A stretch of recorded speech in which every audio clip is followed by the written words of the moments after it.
का जितना गहना घर पे रखी है ना, जितना भी है, उसका 55% हिस्सा ये राजद वाला, कांग्रेस वाला सब छीन कर ले जाए।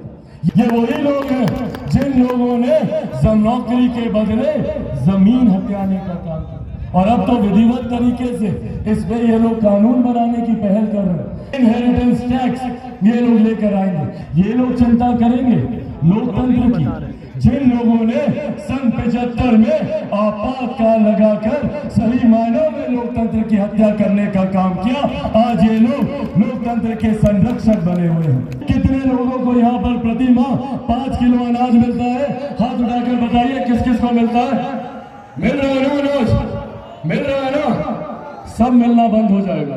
आज आप लोगों के बीच 7वें और अंतिम चरण के मतदान के लिए आग्रह करने आए। आप सब जानते हैं कि देश भर में 6 चरण का मतदान हो चुका, और इस 6 चरण के मतदान में एक बात स्पष्ट है, जो रुझान, जो जानकारी सामने आ रही है, उसमें एक बात तय है कि हमारे मौजूदा प्रधानमंत्री आदरणीय नरेंद्र मोदी जी 4 जून के बाद तीसरी बार देश के प्रधानमंत्री बनने जा रहे हैं। इसमें कोई संदेह नहीं है।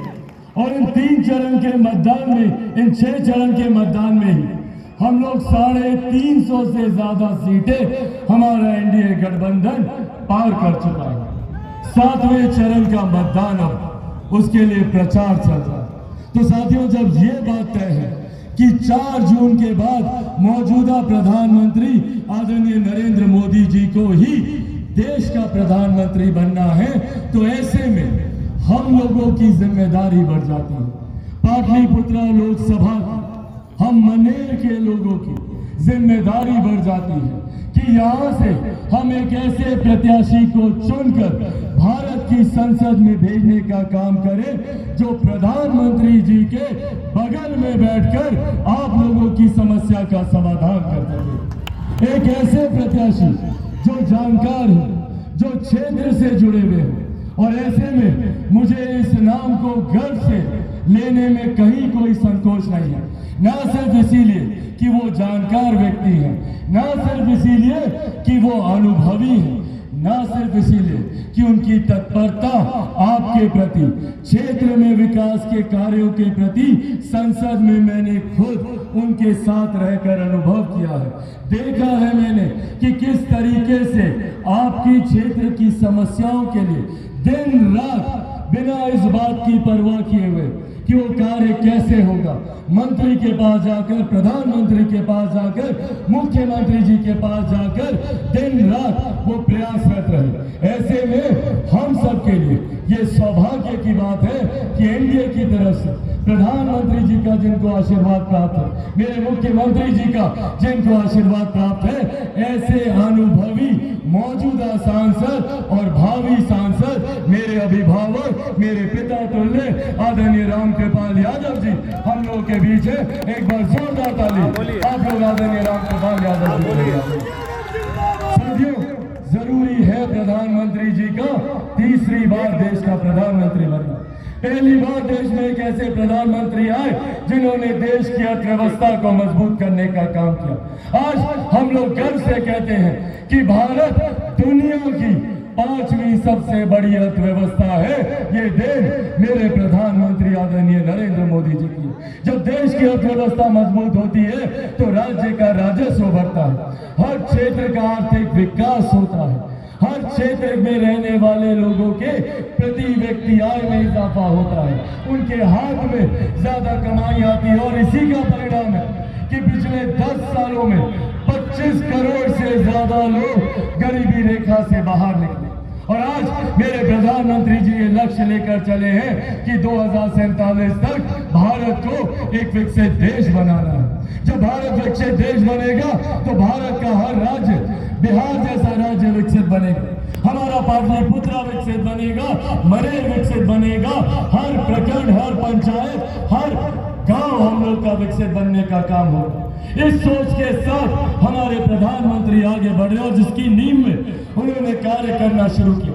पहली बार देश के एक ऐसे प्रधानमंत्री जिन्होंने दिल्ली में बैठकर एक गांव में रहने वाली महिला के सम्मान की चिंता की, उनके लिए शौचालय बनवाने का काम किया, चूल्हा चौका से हो रहे स्वास्थ्य पर हानिकारक प्रभाव को दूर करने के लिए उज्ज्वला के माध्यम से घर घर गैस पहुंचाने का काम कर रहे। आज हम लोगों को इससे पहले घर पे कोई बीमारी आती थी तो हम लोगों की चिंता होती थी कि कैसे जमीन को गिरवी रखा जाए, महिला अपने जेवर बेचती थी इलाज का पैसा इकट्ठा करने के लिए। पर आज आयुष्मान के माध्यम से 5-5 लाख रुपए का मुफ्त इलाज हमारे प्रधानमंत्री जी करवा रहे। हमारे लिए ये गर्व की बात है कि देश की नहीं दुनिया की सबसे बड़ी गरीब कल्याण की योजना भारत में चलाई जा रही है, जिसका श्रेय मैं मेरे नेता, मेरे पिता आदरणीय रामविलास पासवान जी को भी देता हूं कि आज उनकी वजह से देश में 81 करोड़ लोगों को मुफ्त में राशन दिया जा रहा है। ये सोच हमारे प्रधानमंत्री आदरणीय नरेंद्र मोदी जी की है। जहां हमारे प्रधानमंत्री ने सरहद से सीमाओं को सुरक्षित रखा, देश की अर्थव्यवस्था को मजबूत किया, अंतरिक्ष के माध्यम से देश को आगे बढ़ाने का काम किया, तो वहीं हम लोगों की आस्था का भी सम्मान किया। इससे पहले जैसे हम सब टेंट के नीचे हैं, 500 साल तक रामलला ऐसे ही धूप गर्मी धूल मिट्टी बरसात बारिश में टेंट के नीचे थे। पहली बार देश में प्रधानमंत्री आए और उन्होंने अयोध्या में भव्य राम मंदिर का निर्माण कर भगवान श्री राम की प्राण प्रतिष्ठा उस भव्य मंदिर में करवाने का काम किया। ये तमाम बातें जहां एक तरफ हमारा एनडीए गठबंधन कर रहा है, तो वहीं विपक्ष के भी कई लोग हैं, विपक्ष के भी लोग हैं जो आते हैं, भ्रम फैलाते हैं, बड़ी बड़ी बातें करते हैं। कौन है ये लोग भैया? ये वही लोग हैं जो 90 के दशक में लाठी में तेल पिलाने का काम करते थे।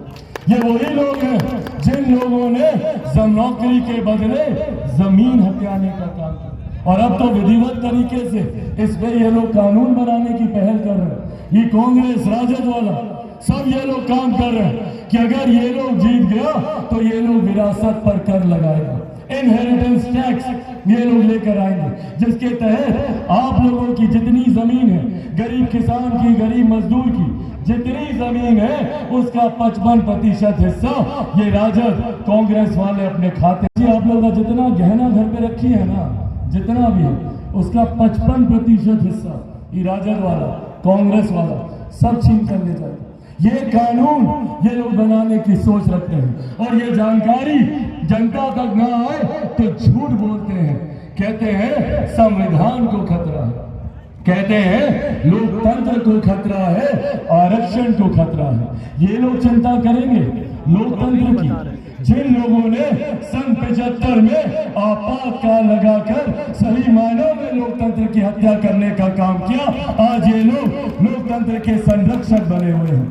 साथियों, आज मलेर की इस धरती से मैं मेरे नेता, मेरे पिता आदरणीय रामविलास पासवान जी के संघर्षों की कसम खाकर आप लोगों से ये वादा करके जाता हूं कि जब तक चिराग पासवान जिंदा है, ना आरक्षण को कोई खतरा है, ना संविधान को कोई खतरा है। पर हाँ, खतरा है तो इन महागठबंधन के नेताओं से हमारी गरीब कल्याण की योजनाओं को। एक बार बताइए कितने लोगों को यहाँ पर प्रति माह 5 किलो अनाज मिलता है? हाथ उठाकर बताइए किस किस को मिलता है? मिल रहा है ना अनाज? मिल रहा है ना? सब मिलना बंद हो जाएगा, सब बंद हो जाएगा। अगर ये लोग जीत गया ना अनाज मिलेगा, ना 5 लाख का इलाज होगा और ना ही किसान सम्मान निधि मिलेगी। ये लोग चाहता ही नहीं है कि कोई भी गरीब आगे बढ़े। जात पात धर्म मजहब में हम लोगों को जिन लोगों ने दशकों तक बांटने का काम किया, और यह आह्वान मैं करूंगा अपने तमाम नौजवान युवा साथियों से, पहचानिए अपनी ताकत को। 65% युवा बिहार में ऐसा है जिसकी आयु 35 वर्ष से कम है। अगर हम एक हो जाए, एकजुट हो जाए, तो दुनिया की कोई ताकत हम लोगों को आगे बढ़ने से नहीं रोक सकती। जरूरत है हमें एकजुट होने, पर ये राजनीतिक दल हमें जात पात में बांटने का काम करते हैं। इसीलिए साथियों, आज आग्रह करने आए हैं, समय ज्यादा नहीं है, महज 2-3 दिन का प्रचार अब बाकी रह गया। 1 तारीख को मतदान है ना भाई? 1 तारीख को है ना? सब लोग तैयार हैं मतदान के लिए? जाइएगा ना वोट डालने? कितना नंबर पर बटन दबाइएगा? कितना नंबर? सबको पता है 2 नंबर? दिखाइए एक बार सब लोग 2 नंबर। 2 नंबर पर 2 नंबर विजय का भी निशान होता है। क्या बोले थे प्रधानमंत्री जी? आए थे, क्या बोले थे?